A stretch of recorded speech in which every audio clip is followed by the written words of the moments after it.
Halo Sobat Bola sekalian, kalau kita bicara salah satu regulasi yang paling menarik dari yang pernah terjadi di Liga Indonesia, jawabannya bukan regulasi tentang larangan penonton away, bukan regulasi tentang larangan selebrasi ice cold di hadapan penonton lawan, dan bukan juga regulasi tentang larangan mengkritik fakta atau situasi yang terjadi. Melainkan, regulasi yang paling menarik yang pernah terjadi di Liga Indonesia adalah keberadaan marquee player. Yakni memperbolehkan klub-klub menggunakan jasa pemain asing dengan status marquee player. Marquee player.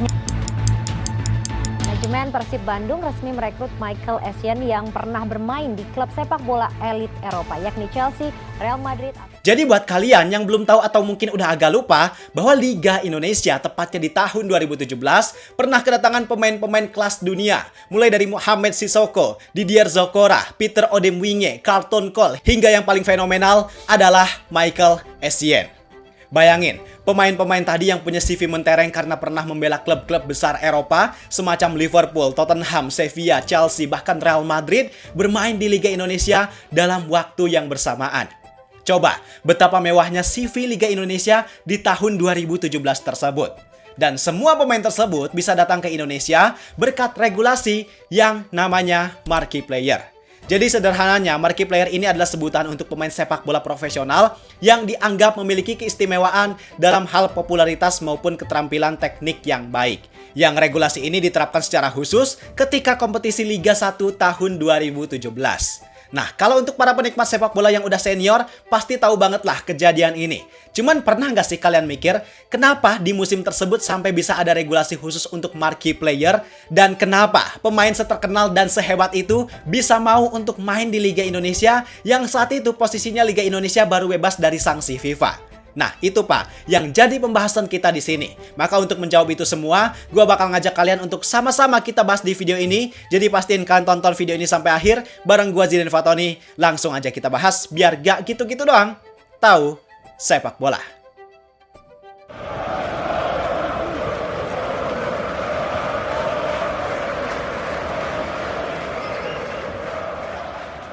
Pertama, tentunya gue mau ajak kalian buat flashback dulu ke tahun 2017. Kita pahami kembali kenapa istilah marquee player ini bisa muncul. Jadi ceritanya, Liga 1 2017 itu jadi kompetisi pertama pasca PSSI dibekukan oleh FIFA. Yang sebelumnya PSSI gak bisa menyelenggarakan kompetisi resmi gara-gara sanksi yang diberikan FIFA imbas dari dualisme dan intervensi yang dilakukan oleh pemerintah.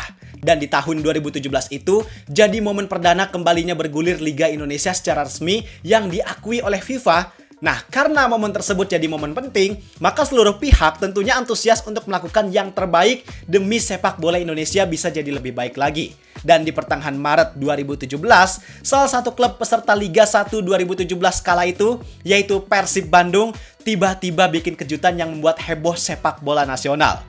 Penyebabnya, tidak lain dan tidak bukan adalah ternyata Persib mampu mendatangkan pemain sepak bola kelas dunia yang merupakan legenda Chelsea, pernah jadi juara Premier League 2 kali, pernah jadi juara Liga Champions, dan pernah juga membela klub raksasa dunia yaitu Real Madrid. Pemain tersebut bernama Michael Essien.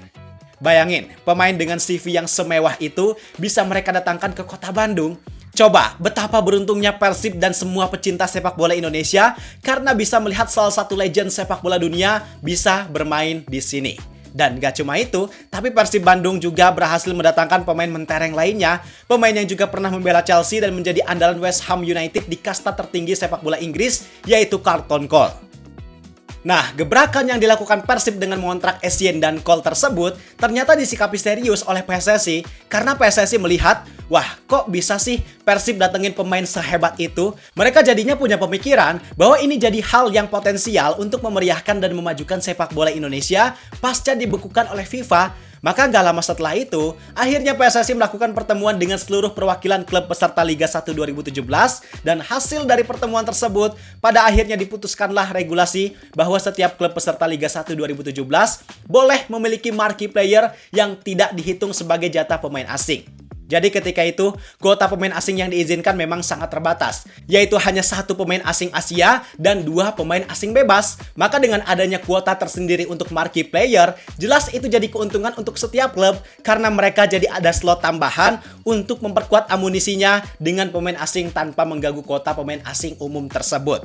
Dan tujuan PSSI mengadakan regulasi tersebut tentunya yang paling utama adalah untuk meningkatkan kualitas sebagai ajang untuk transfer knowledge, dan juga dari sisi non-teknis bisa juga jadi alat untuk menarik minat nonton yang lebih besar sampai menjadi daya tarik untuk para sponsor juga. Karena tadi kan situasinya Liga Indonesia ini baru diselenggarakan pasca dibekukan oleh FIFA, maka memang harus ada effort lebih untuk mengembalikan gairah sepak bola nasional tersebut. Tapi yang harus diperhatikan bahwa nggak setiap pemain asing berkualitas bisa masuk ke dalam kategori marquee player, karena saat itu ada beberapa syarat minimal untuk si pemain tersebut bisa masuk ke dalam kategori marquee player. Di antaranya, pemain tersebut harus pernah main di 3 edisi Piala Dunia terakhir dan atau pernah main di kompetisi top Eropa setidaknya dalam 8 musim terakhir. Syarat tersebut digunakan memang agar eksklusivitas marquee player ini bisa tetap terjaga. Nah, pokoknya ketika regulasi itu disahkan, klub-klub Liga 1 saat itu langsung berbondong-bondong buat datengin pemain berkualitas yang memenuhi syarat marquee player tersebut. Contohnya yang paling fenomenal ya tadi, Persib yang mendatangkan Essien dan Carlton Cole, kemudian ada juga Mohamed Sissoko ex Liverpool yang gabung ke Mitra Kukar, terus Peter Odemwingie ex pemain West Bromwich Albion yang gabung ke Madura United, Didier Zokora ex Tottenham yang gabung ke Semen Padang, kemudian masih banyak nama lainnya.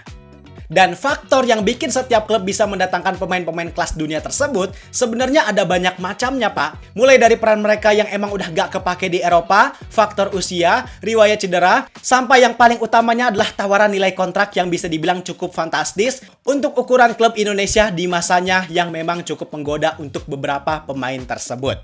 Contohnya kita ambil yang paling fenomenal, Michael Essien. Waktu itu dia gabung ke Persib di usia 34 tahun. Selain usianya yang udah cukup tua, tapi juga dia punya riwayat cedera. Karena di 4 musim terakhir sejak musim 2013-2014, performanya itu bisa dibilang menurun. Walaupun di 4 musim terakhir tersebut, dia masih main di Chelsea, di AC Milan, di Panathinaikos, tapi dia gak pernah main lebih dari 15 laga di tiap musimnya. Dan selain itu, sebelum dia gabung ke Persib, sebenarnya Essien juga sempat negosiasi sama klub Thailand Muangthong United dan klub Australia Melbourne City. Tapi saat itu, kedua klub tersebut gak mencapai kesepakatan dalam hal nilai kontrak. Dan ketika Persib datang, kedua pihak ternyata sepakat sama nilai kontraknya. Dan akhirnya, itu yang membuat Essien mau untuk gabung ke Persib Bandung.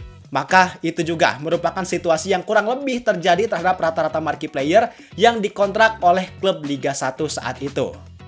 Cuman yang jadi masalahnya adalah realita yang terjadi dari keberadaan regulasi ini dengan tujuan yang ingin dicapai itu sebenarnya gak relevan, Pak. Karena dengan kriteria minimal yang dicanangkan oleh PSSI terkait marquee player ini sebenarnya masih terlalu luas dan longgar sehingga membuat esensi dari marquee player itu sendiri gak tercapai. Karena pada dasarnya, kemampuan tiap klub tentunya kan berbeda-beda. Gak semua klub memiliki kemampuan yang sama dalam hal finansial maupun skill negosiasi. Yang pada akhirnya, gak sedikit dari klub Liga 1 justru seolah mengakali regulasi marquee player tersebut.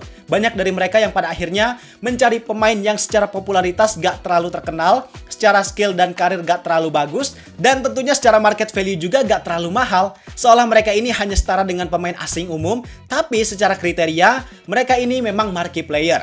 Yang tujuan mereka melakukan itu supaya mereka bisa tetap menambah pemain asing tanpa mengurangi kuota pemain asing umum.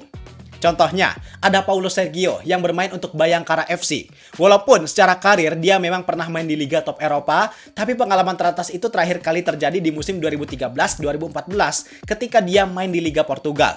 Setelahnya, dia justru main di level yang lebih rendah, bahkan di 2 musim terakhir sebelum gabung ke Bayangkara, dia justru main untuk klub Brunei yang berkompetisi di Liga Singapura. Maka dengan CV tersebut, esensi dari marquee player yang diharapkan justru malah gak tercapai kan? Dan realita itu bukan hanya terjadi di Bayangkara, tapi juga di banyak klub lainnya. Bisa dibilang dari 15 pemain yang diklaim sebagai marquee player di musim tersebut, cuma ada sekitar 6 nama yang secara karir layak disebut sebagai marquee player. Tapi, ketidakrelevanan tersebut juga belum selesai sampai di situ, karena faktanya, dari 15 marquee player tersebut, nama yang bisa disebut berhasil secara kontribusi maupun statistik, justru kebanyakan didominasi oleh pemain yang secara karir biasa aja. Paling cuma Peter Odemwingie, nama terkenal yang berhasil di Liga Indonesia, sisanya termasuk Michael Essien, justru dinilai kurang memberikan dampak signifikan untuk klubnya masing-masing. Kita terus terang aja, ya. tidak puas. Apalagi dengan namanya kok tidak akan dimainkan lagi. Kok tidak akan dimainkan lagi. Maka dengan berbagai macam masalah tersebut, dengan tujuan yang rasanya justru malah gak tercapai dengan baik, pada akhirnya regulasi markiplier ini cuma bertahan selama 1 musim, karena di musim berikutnya di kompetisi Liga 1 2018, regulasi tentang markiplier ini resmi dihapus. Dan walaupun regulasi tersebut udah nggak ada, tapi di era sekarang, dengan kuota pemain asing yang jauh lebih banyak, sebenarnya Liga Indonesia juga udah banyak kedatangan marquee player.